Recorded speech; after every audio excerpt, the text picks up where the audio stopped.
we were demolishing a high-story residential tower block, and it was going to be exploded. So it was dynamite, and it was a cop who came up with the idea of, why don't we have a Facebook page specifically for this event? And we said, yeah, that's a really good idea. So we created a Facebook page for this event, and it went viral. Oh.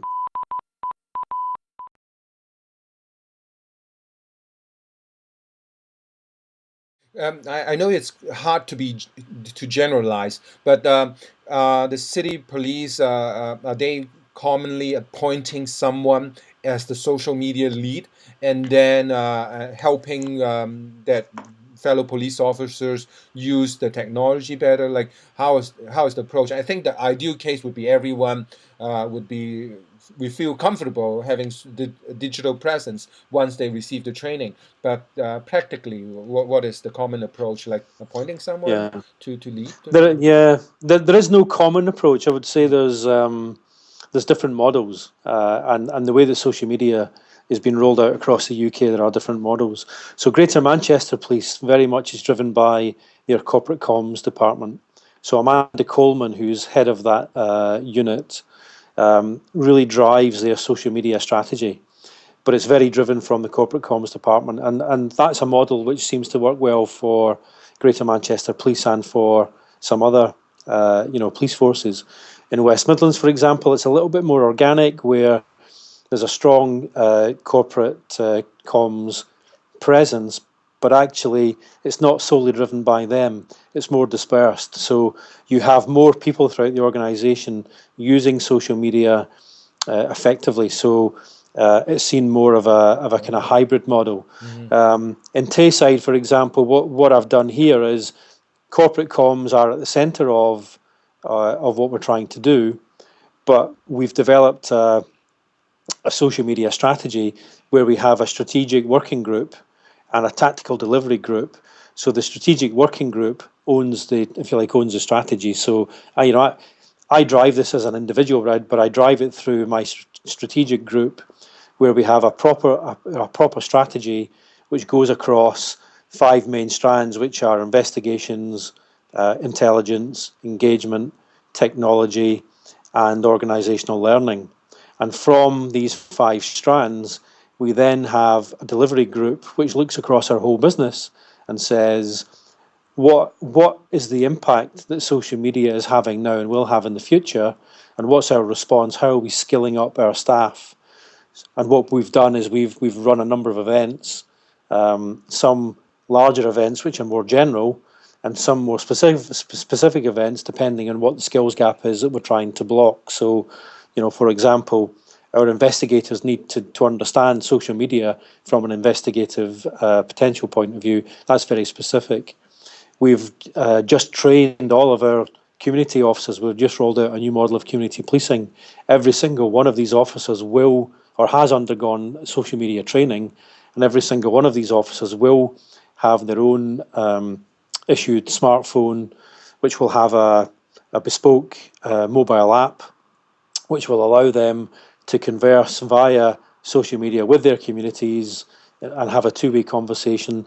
And also, the public are able to download that app for free, which will show a digital footprint of where that officer has been, what they've been engaged in, how they're addressing local priorities, and all that will be accessible to the citizen by going on and digitally looking at, because visibility is more than actually physically seeing somebody wandering about in uniform. Wow.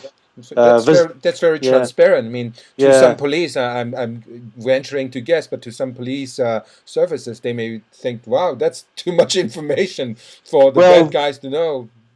absolutely, and some people have said that. Oh, do you really want people to know where police officers are? My response to that is, these are community police officers. I want the community to understand where they've been, what they've been engaged in, because our role is to meet the community's needs. And if the community are telling us, they like us to be visible and they want us to be in their community dealing with the issues that are important to them, well, if they're at work doing if they leave the house at 8 o'clock in the morning and don't get back until 7 o'clock at night, some of that activity will be taking place and they're not going to visibly see them.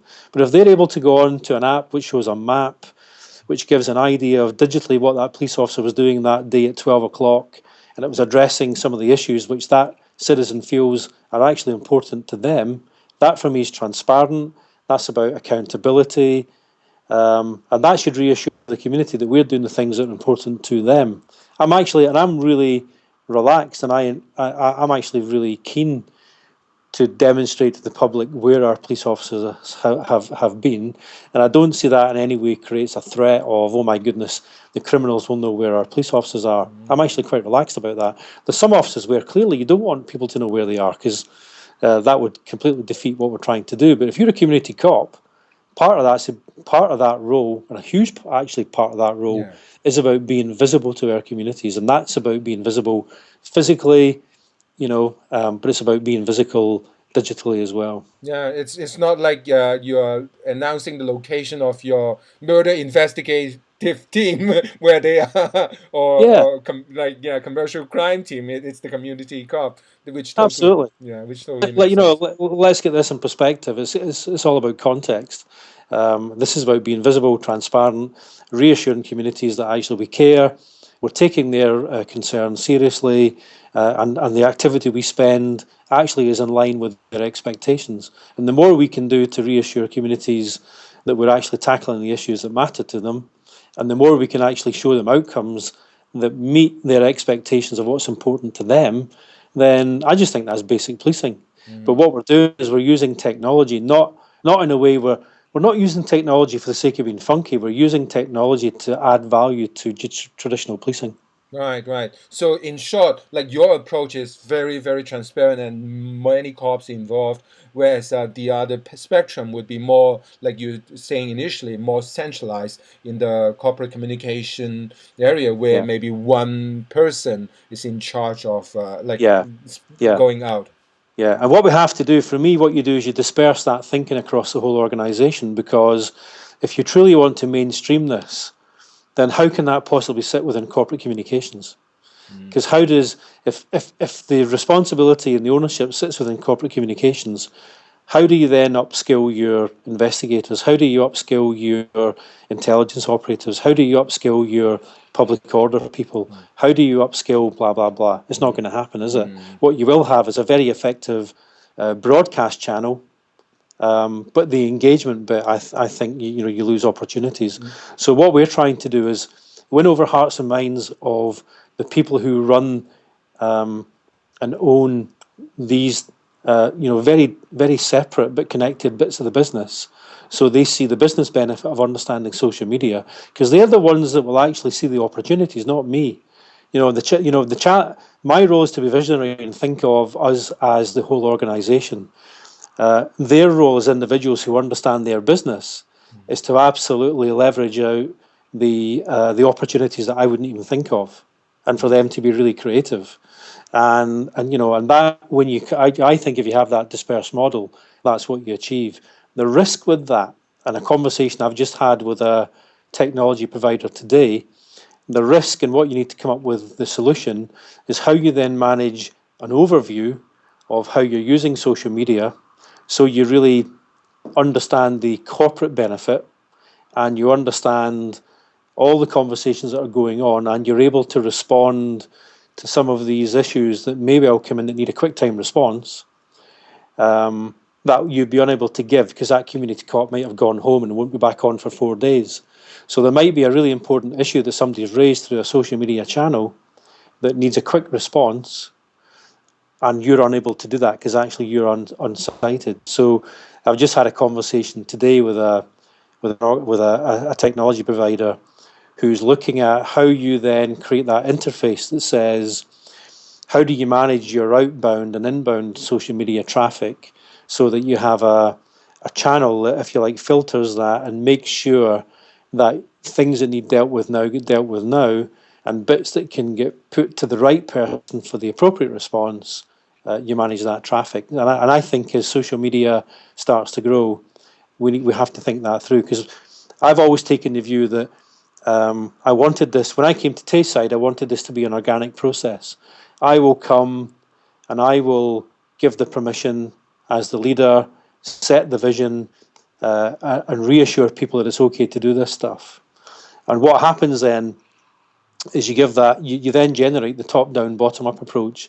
People in the organisation at the front end who are already comfortable, you release their potential, they want to do it, and so you give them permission. But at some point, that gets to a stage where you need to have proper process and you need to have proper strategy and control round about that. So I feel now we're at the stage in Tayside where the organic growth, I think we've taken that as far as we can allow that to go, and it's now about structure and process and strategy that allows us to really understand what we're getting from social media and makes our communication with the public more effective, more efficient. Because some of this, in the strategy we're developing, some of this has to be about actually reducing demand and more effective and more cost-effective use of resource. And rather than seeing social media just as another overhead that we need to manage, if we're really smart, we can turn this round into a much more effective way of managing demand. So this is going to be a hard question, but can you talk about 2 or 3 of your most interesting or successful use cases of social media tools? Like I know you have a lot, but like sure. Yeah, I mean, one of the first times we used social media for public order in a live public order event was when I worked in West Midlands Police. And we had an organisation called the English Defence League coming to the force area. Now, they'd been there before to hold a demonstration, and many people find the ethos and the thinking of the EDL offensive. They find it racist, etc., etc. And you can imagine in a very multicultural and multi-faith area, which is West Midlands, there was a vehement opposition to this group coming. Now, the policing role in circumstances like this is one of maintaining, allowing people to have lawful and peaceful protest, but making sure we can maintain public order and bring offenders to justice where that's required. And it's a balancing act, isn't it?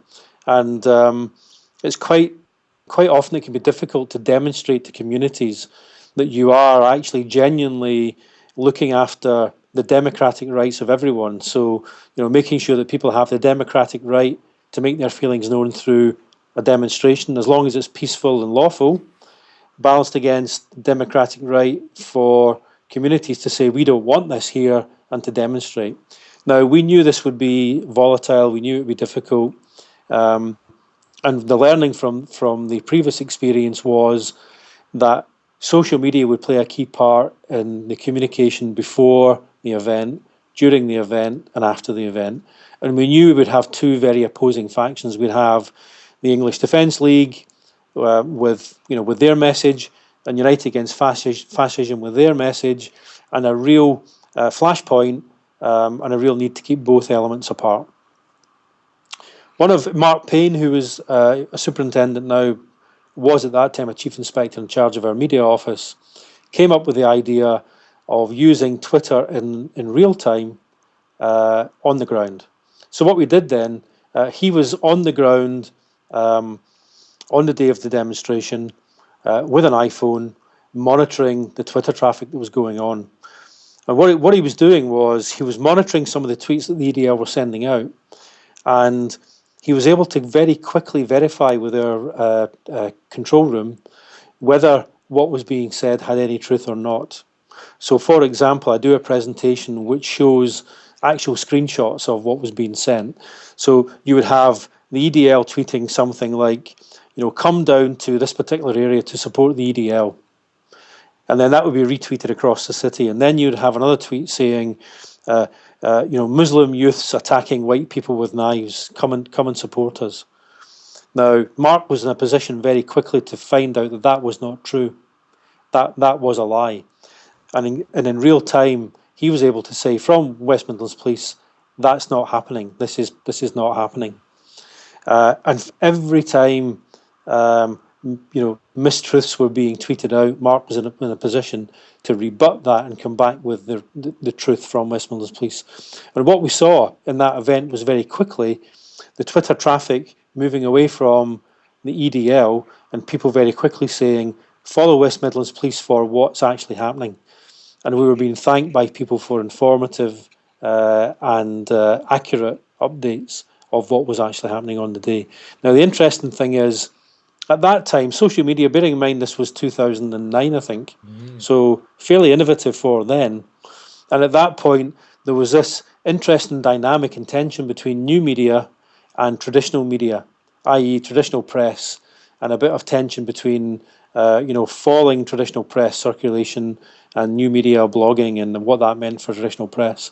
But interestingly, what we got was very good feedback on the day through social media, but very good feedback in traditional reporting. So what we found was that new media actually fed traditional newspapers with some really good stories and some really good community reassurance through our actions. So that was one really good example. One other very simple example is when I moved here to Tayside, trying to get people to understand that social media was a good thing. And there were some people here who got that, and there were some people here who just couldn't see the value. And a very, very simple example, and the biggest thing that actually turned hearts and minds, was we were demolishing a high-storey residential tower block, and it was going to be exploded. So it was dynamite, and it was a cop who came up with the idea of, why don't we have a Facebook page specifically for this event? And we said, yeah, that's a really good idea. So we created a Facebook page for this event, and it went viral. Because the feedback we got from the community was, we've never felt as involved and as informed, and you need to do more of this. It was fantastic feedback. And what we got a feeling of was real community involvement in something that they could see the police updating in terms of keeping themselves safe, but it became quite an entertaining page to follow. Yeah, see it crumbling down. And some of the comment, but the overwhelming feedback was, wow, we've never felt as engaged with any kind of policing operation. And blowing up a block of flats is always going to attract that level of interest. But what it did do was connected a whole bunch of people with the police that had never connected in that way before. Interestingly, I had a chief inspector who had 28 years police service who said, I would never have been convinced of the value of social media had I not seen this myself. And I have never seen anything more effective in my 28 years of policing in terms of connecting us with the community as what I've just witnessed today. Now, if you can win over somebody like that through a very simple use of a Facebook page, then it doesn't have to be a big, huge event. It doesn't have to be something seismic. But what it has to do is be something that just changes the thinking of, I don't get this, to, right, the light bulb moment of, I see the value now. And he saw that value because it was operationally relevant. And I come back to this all the time. You've got to find the hook that makes social media relevant to that individual. And we've all got different hooks.